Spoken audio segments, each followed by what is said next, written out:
감사합니다, 주님. 이 하루에 주님의 뜻을 생각하게 하시고 기도를 통해 하나님 마음에 합한 하루를 시작시켜 주시니 감사합니다.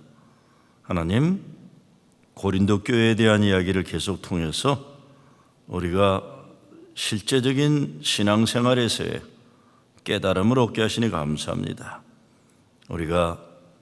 우리의 교회가, 우리의 가정이 주님 세워주시는 교회의 원칙에 의해서 강건한 교회로, 온전한 성도로 살게 하여 주시옵소서. 예수 그리스도의 이름으로 기도드리옵나이다. 아멘. 오늘은 토요일 4월 30일 말씀입니다. 고린도전서 16장 1절에서 9절입니다. 성도를 위하는 연보에 관하여는 내가 갈라디아 교회들에게 명한 것 같이 너희도 그렇게 하라. 매주 첫날에 너희 각 사람이 수입에 따라 모아두어서 내가 갈 때 연보를 하지 않게 하라. 내가 이를 때 너희가 인정한 사람에게 편지를 주어 너희의 은혜를 예루살렘으로 가지고 가게 하리니 만일 나도 가는 것이 합당하면 그들이 나와 함께 가리라. 내가 마게도냐를 지날 테니 마게도를 지난 후에 너희에게 가서 혹 너희와 함께 머물며 겨울을 지낼 듯도 하니 이는 너희가 나를 내가 갈 곳으로 보내주게 하려 함이라. 이제는 지나가는 길에 너희를 보기를 원하지 않으니 이는 만일 주께서 허락하시면 얼마 동안 너희와 함께 머물기를 바람이라. 내가 오순절까지 에베소에 머물려 함은 내게 광대하고 유효한 문이 열렸으나 대적하는 자가 많음이라. 사도 바울이 이방 선교에 앞장서면서 항상 어머니 교회인 예루살렘 교회에 대한 마음의 빛이 있었어요. 더군다나 예루살렘 교회가 어머니 교회인데 경제적으로 어려워지고 기근이 몰려오면서 이방인 교회, 자기가 개척한 교회들을 통해 구제 선교 헌금 보내는 일을 열심히 했습니다. 그런데 대부분은 선교비 때문에 교회들마다 시험 드는 일이 많은 것처럼 바울도 이것 때문에 오해도 받고 모함도 받고 그랬어요. 왜? 선교비 이거 어떻게 되느냐, 제대로 전달되느냐, 지금 시대도 쉽지 않은데 2000년 전에 얼마나 그랬겠습니다. 그래도 바울은 예루살렘 교회 교인들이 먹고 사는 것이 어려울 때 끊임없이 자기가 개척한 교회들로 하여금 구제 선교비 보내도록 한 겁니다. 오늘 말씀이 그거죠. 구제 헌금인데 특별히 목적 헌금이에요. 그래서 갑자기 헌금하지 말고 매주 첫날에 헌금한 것을 모아두어서 그것을 인정받는 사람을 통해서 예루살렘 교회에 잘 전달해 달라고 고린도전서를 마치면서 부탁을 하고 있습니다. 여러분, 옛날부터 한국에서 감리교 신앙생활한 분들은 잘 아실 거예요.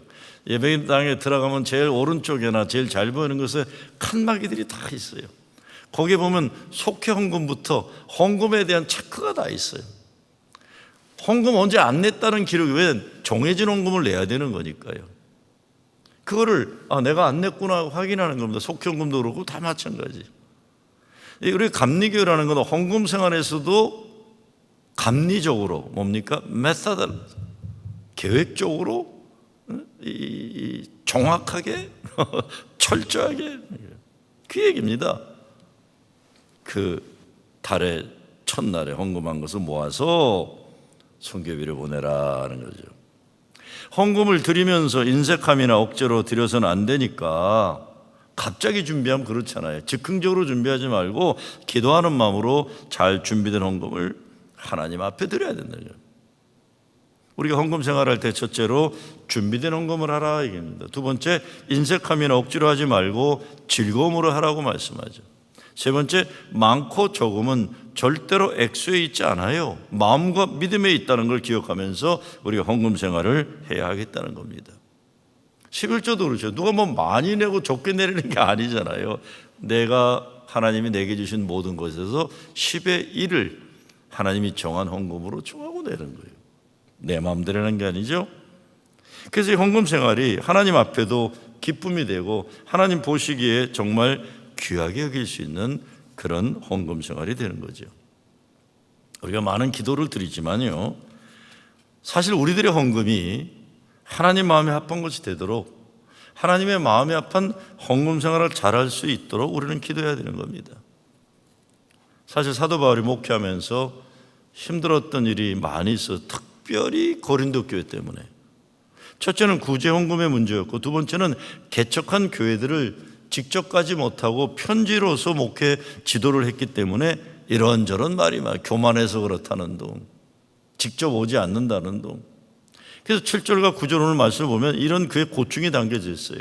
이제는 지나가는 길에 너희 보기를 원하지 아니하노니 이는 만일 주께서 허락하시면 얼마 동안 너희와 함께 머물기를 바람이라. 내가 오순절까지 에베소에 머물려 함은 내게 광대하고 유효한 문이 열렸으나 대적하는 자가 많음이라.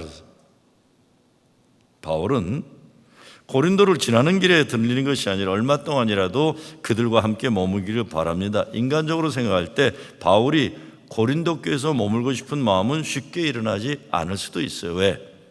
문제가 많았으니까. 그리고 사도에 대해서 좋지 않은 감정을 가지고 끊임없이 예루살렘으로부터 따라와서까지 괴롭히는 교인이 있었다고 그랬잖아요. 이거 에베소에 쓴 거예요. 최초의 개혁은 에베소를 떠나 고린도 교회를 방문하고 마게다니아를 여행하고 돌아오는 길에 다시 고린도를 들르는 것이라고 고린도후서 1장에 보면 그런 얘기 나와요. 그렇지만 바울이 이 계획을 변경하고 마게도냐를 먼저 방문하고 마게도냐를 여행하고 돌아오는 길에 고린도를 방문하겠다고 말한 겁니다. 이 계획을 바꿨더니 고린도 교회 교인들이 사도 바울을 두말하는 자다, 변절자다, 신실하지 못하다 이렇게 공격을 해댄 겁니다. 그런데 바울은 자신의 안위를 위한 것이 아니라 복음을 위한 것이다. 그래서 비방할 것이 안 된다고 고린도후서에서는 설명하고 있어요. 첫째, 고린도 교인들에게 회개할 기회를 주기 위함이다 그랬어요. 못된 사람들이 많으니까.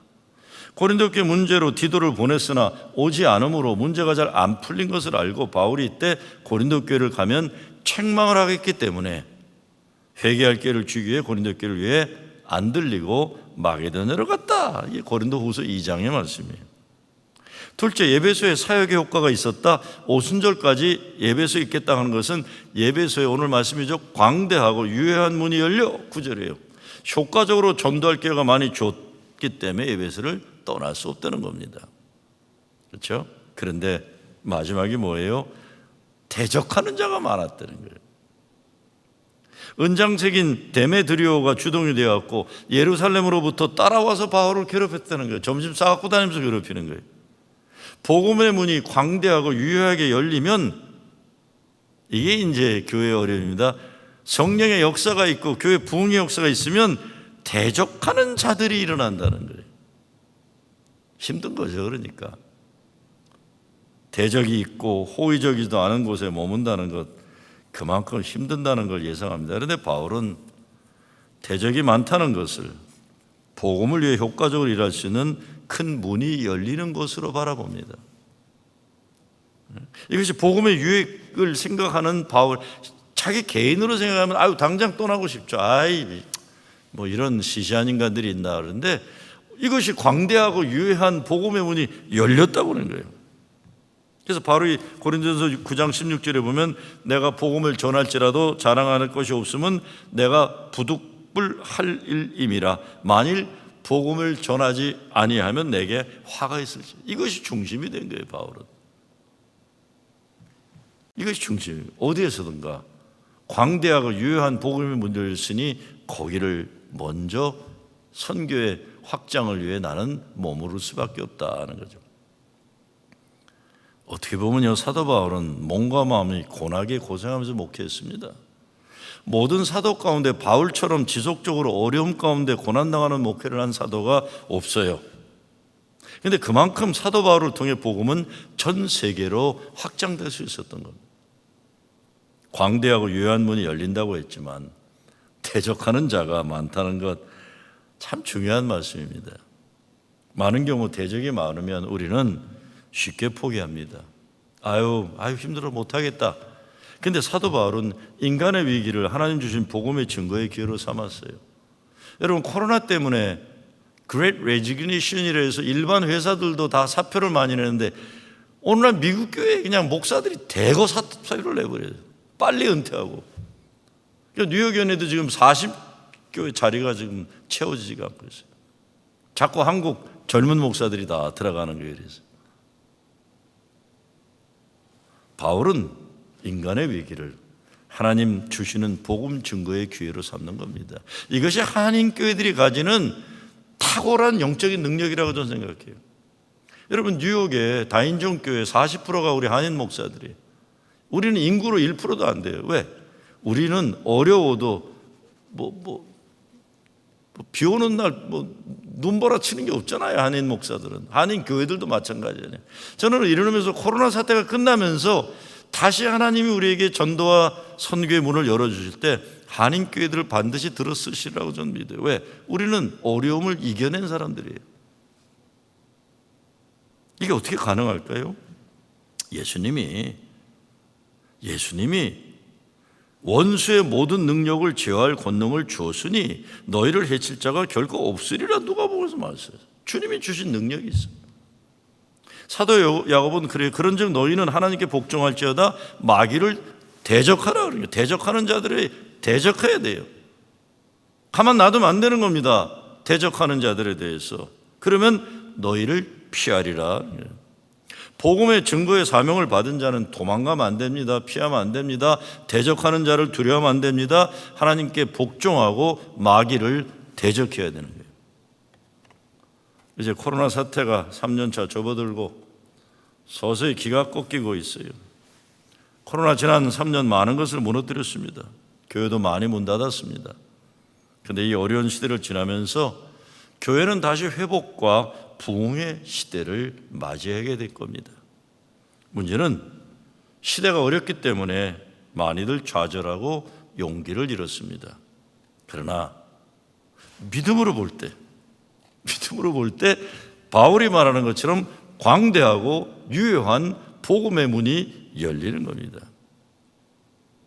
그러나 이런 때 대적하는 자들이 많이 나옵니다. 그래서 우리에게 꼭 필요한 것은 부활하신 주님의 능력이고 주님이 우리에게 주시는 마귀를 대적하는 능력입니다. 내 힘과 내 능력이 아니잖아요.